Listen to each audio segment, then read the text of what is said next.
This was the biggest surprise out of all the games that I watched during week 1 of this year's NFL season, man. The freaking Los Angeles Rams dominated Seattle 30-13 on the road in Seattle. Who saw this coming?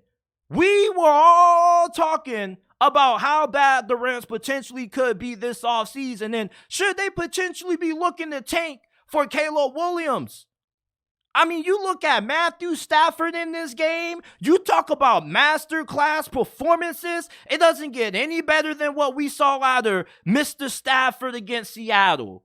Matthew Stafford could do no wrong. He was throwing to receivers that we never heard before, such as Tutu Atwell, Puka Nacua, a rookie out of BYU. Matthew Stafford was delivering some absolutely beautiful and masterful dimes against the Seahawks defense that a lot of people expect to be really good this year.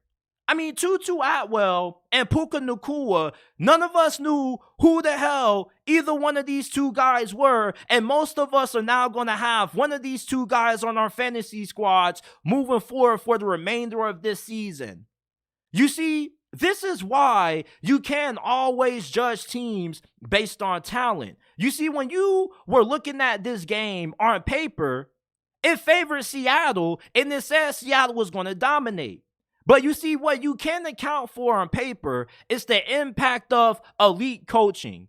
Sean McVay doesn't need elite studs at every position on offense to have an elite offense. All he needs is a capable quarterback and receivers that can get open and a serviceable offensive line, and this offense can do damage with him calling the plays, and we saw that.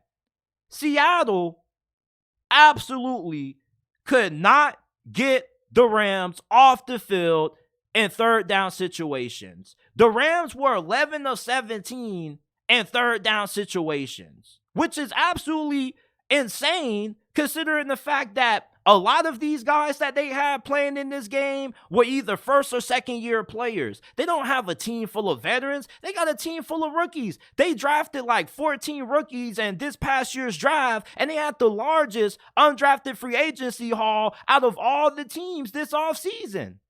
So they're basically working with backup car pieces, and they still are figuring out ways to get big wins over really good teams. Seattle is not a bad team. Seattle is going to be one of the best teams in the NFC this year. But for the LA Rams to put on the clinic that they did in the second half against Seattle is a testament to how good Sean McVay is as a head coach and why you can't overlook the Los Angeles Rams.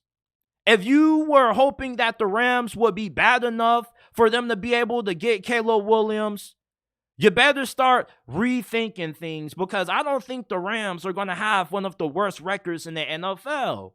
It is week 1, and the Rams very well could lose every game for the remainder of this season. But you look at how they played against Seattle, if they can get that same performance out of some of their younger players for a good majority of this year, there's a great chance that they could find themselves in the 7th seed in the postseason.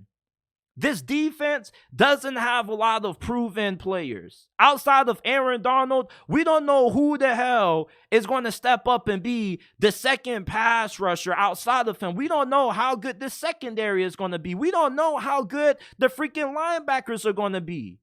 But it doesn't matter as long as the coaching is intact. And if the LA Rams coaching staff can continue to find ways to win games and find ways to outcoach teams that they have a talent disadvantage against, there's a way that the Rams could maybe win 8-9 games and sneak into the playoffs. And they did this without Cooper Kupp, by the way. Matthew Stafford stays healthy for the remainder of this season. If he can play the whole entire year, I think the Rams can hang with any team in the NFL. This offensive line looked really good. I was not expecting this offensive line to be good at all this year. They had a lot of new faces on this offensive line. They got a lot of players that we don't even know too much about that played a phenomenal game against Seattle. Seattle doesn't have a bad defensive line. They got a lot of depth on that defensive line. Multiple guys like Darrell Taylor, Uchenna Nwosu, who had 8+ sacks last year, 9 sacks. And yet those guys got neutralized in this game against the LA Rams. The Seattle Seahawks, I mean, you talk about an embarrassment. What the hell? You were supposed to come in and walk out of this game 1-0, and you're playing in front of the 12th man, a place that you very seldom lose at. And now Seattle, in their last 10 games with this loss, they're 3-7. This offensive line, they played a really terrible game. And they weren't going against the stout defensive line. Like, we didn't know who the hell was playing on the Rams defensive line outside of Aaron Donald. And I mean, he was single-handedly train wrecking Seattle's offensive line. There was one play where Aaron Donald broke through and damn near delivered a hit stick 2.0 to Geno Smith. And Geno Smith, he said, "Oh my God." Yeah, "Oh my God" is right. If Aaron Donald would have landed and he was able to put his hands on Geno Smith during that play, he would have sent Geno Smith straight to God. "Oh my God" is right. Because you was about to meet the maker if Aaron Donald would have got his hands on you in that play. They also struggled to generate big plays, which is something that seldomly happened last season. Seattle had one of the best offenses in the NFL when it came to getting big plays downfield in the passing game. Geno Smith was the NFL's best deep ball thrower in 2022, and in this game, he couldn't get any deep plays downfield. Tyler Lockett, DK Metcalf, it seemed like everybody was getting clamped against a secondary that is really, really questionable. There's no Jalen Ramsey on this secondary. There's no Eric Weddle. They got guys that you never heard before, who are young in their careers, who are trying to show that they have what it takes to be a starter on this team. You see, the Rams may not be the most talented team in the league, but they're young and they're hungry. Sean McVay is hungry. You know, he's not okay with what the hell happened last year. His mind wasn't all the way invested. He even said, if you go and you watch the interview that he did with the Pivot, he said that it wasn't just the team that underperformed, but he underperformed as a head coach. You see a team that's motivated, a head coach who's motivated to overachieve, a team full of young players who not just are trying to make it in the league, but they're trying to make an impact. They're trying to not just prove to the LA Rams that they deserve to be starting at whatever position that they're starting at, but they're trying to show that they have what it takes to be an all-caliber player in the NFL. The Los Angeles Rams are a team that you shouldn't overlook because they're not mega talented.